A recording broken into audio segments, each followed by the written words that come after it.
The watch. The night shift in Pine Hollow never felt like work. The town was too small for real crime, just the occasional drunk driver or fox rummaging through trash. My job as a security guard for the industrial park meant looping the same 4 miles, the tires humming over asphalt, the dashboard clock reflecting my restless eyes.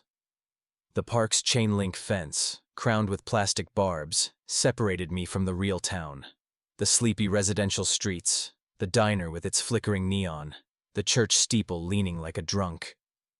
I didn't mind the isolation, but lately something had crept into the routine, a tremor under the surface, like a bad wire. It started with the house. On my 3rd shift, as I passed the edge of the park, I noticed a single light burning in the upstairs window of the Miller place. The Millers had left for Florida years ago, winter or no winter.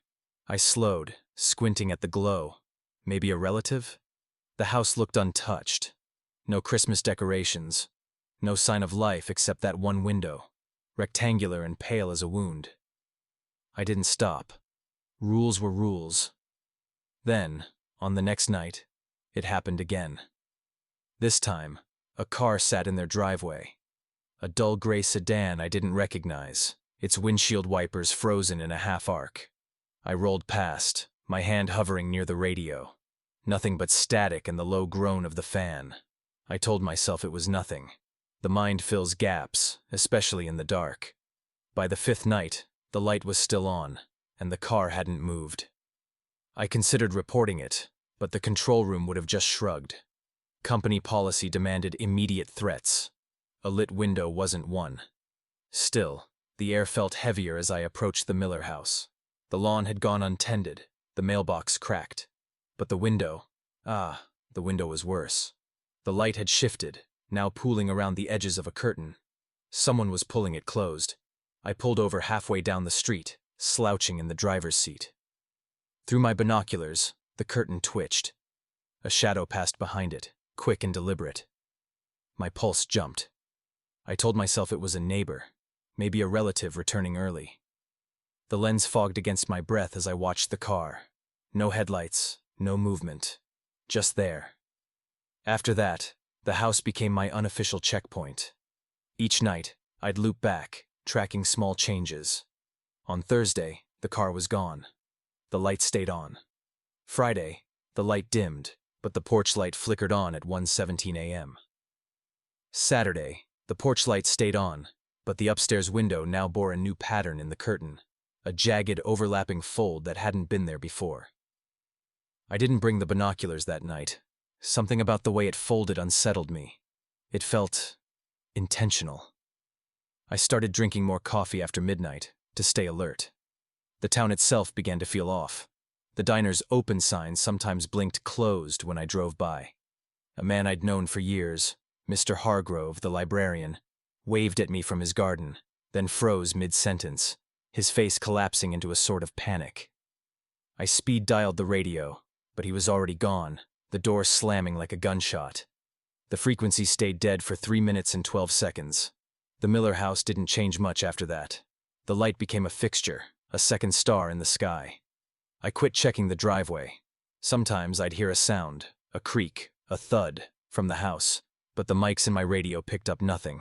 I started counting the loops.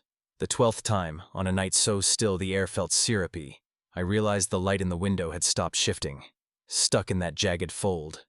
Last Monday, as I passed by at 1:17, I saw a new detail. A clock on the porch. It had stopped at 3:45. I know because I've stared at it every night since. I never saw the Miller's clock before. It wasn't there. They let me work the night shift permanently now. No one questions it. The industrial park's been quiet. No incidents, as the manager puts it. I loop past the Miller house every 2 hours. The light stays on. The clock stays still. Some nights, I think I see a shape behind the curtain, a figure that doesn't move when I flash my headlights. Other nights, I see nothing but the glow, steady and patient. I've stopped bringing the binoculars. The town's starting to feel like a held breath. I don't sleep well anymore. In my dreams, I'm in that house, in the dark, and the walls are folding like the curtain, softly, patiently, deliberately. I don't know what's in there, but it's watching me back, and it's been there a long time. Story 2. I grew up in the kind of town that never seemed to try very hard at all. It was a place where the only thing that ever changed was the weather, and even that was predictable. A wet spring, a hot summer, a crisp autumn, a snow-filled winter. The houses were all the same faded clapboard, the streets lined with maple trees that turned the same shade of amber every October. My parents owned the local hardware store, and I spent my teenage years walking the same 7 blocks to school, to the corner diner, to the gas station where the pump lights flickered in a rhythm I could have set to a metronome. One summer, when I was 22 and working a night shift at the clinic, the town council announced a curfew. No one really asked why. A sheet of paper slipped under the door of the clinic at 3 in the morning. The words printed in the same blocky font the town used for road signs. Curfew. No one outside residences after 9 p.m. It was signed by the mayor, with a small municipal seal that looked like a maple leaf. The first night after it went into effect, I stared at the clock on the wall of the break room. 8:47 p.m., the fluorescent lights humming softly above me. I finished my charting, locked the doors, and walked home under a sky that was a flat, bruised purple. The streets were empty, as if the town itself had exhaled and held its breath. A single car passed, its headlights cutting a thin white line across the asphalt, then vanished at the next intersection. From that night on, the curbside of my routine shifted ever so slightly. I would leave the clinic at 8:55, lock the door, and walk the half-mile to my apartment. The wind would carry the faint smell of damp leaves, the same scent as when autumn first arrived, but the temperature never seemed to drop as it should have. When I passed Mrs. Larkin's house, the one with the peeling blue paint and the garden of overgrown rosemary, I heard a low hum, like a refrigerator that had been left running for too long. She never seemed to be home. The curtains were always drawn, the porch light always off, yet the hum persisted, growing louder when I lingered. I told myself it was the town's wiring, that perhaps the new curfew had forced the power company to run extra generators, and that I was simply noticing the changes because I was more alert now. In truth, there was a small crack in the wall behind the clinic's reception desk, and every time I passed it on my way back, the crack seemed a fraction larger than before, as if the building itself were breathing. The following weeks were a study in subtlety. The municipal notice board at the corner of Main and 3rd, once a place for flyers about bake sales and school plays, now displayed a single handwritten note. Remember, 9 p.m. No signature, no explanation. The town's weekly newspaper, the Maple Gazette, which usually printed tiny captions under local photographs, now featured a photo of the town's empty main street at night. The caption simply read, "Still." The editor, Mr. Haynes, gave me a thin smile at the clinic and said, "It's just a little precaution. We all have to keep things tidy, don't we?" There was a rhythm to the days that began to feel like a lullaby, only the notes were off-key. The bakery on the corner, which always opened at 7 a.m., started closing its doors at 8:30 p.m., even though the last customer usually left at 8:45. The bakery's owner, a man named Sal, would look up from his dough and, without saying a word, flick a switch that dimmed the lights just as the clock struck 9. I watched his eyes linger a second longer on the street outside, as if he were listening for something that never arrived. At night, the curfew became a boundary not just of time, but of perception.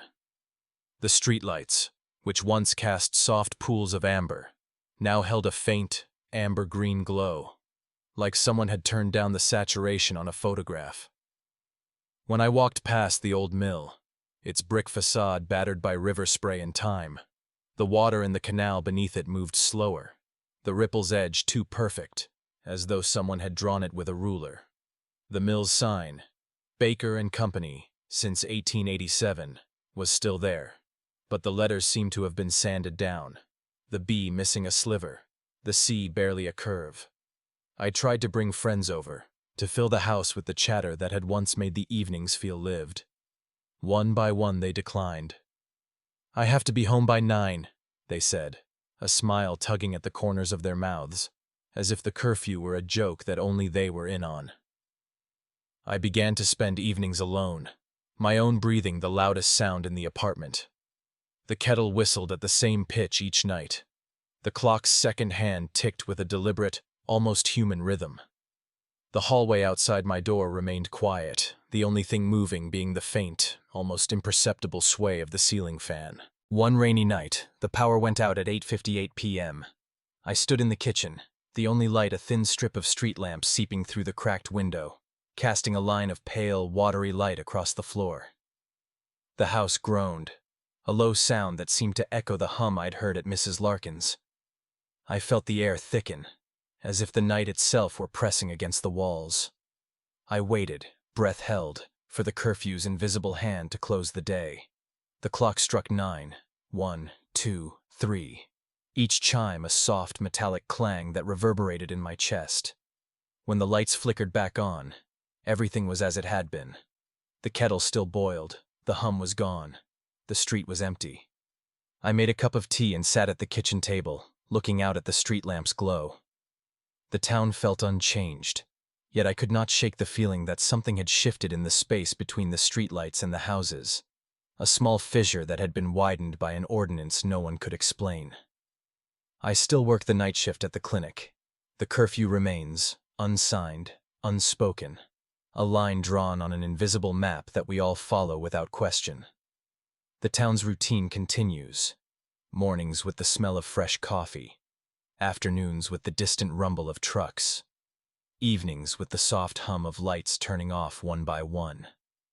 And sometimes, when I walk home past the old mill, I catch a fleeting reflection in the canal's surface. A shape that isn't quite a person, not quite a shadow, vanishing the moment I look directly at it. The night settles over the town like a blanket, heavy and quiet.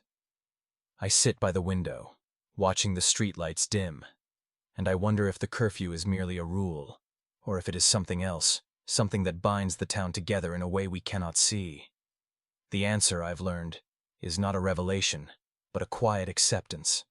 The town, the curfew, the subtle hum, everything folds into the same slow, unhurried rhythm, and I move with it, step by step, under the amber-green glow of the streetlights, waiting for the next night to begin.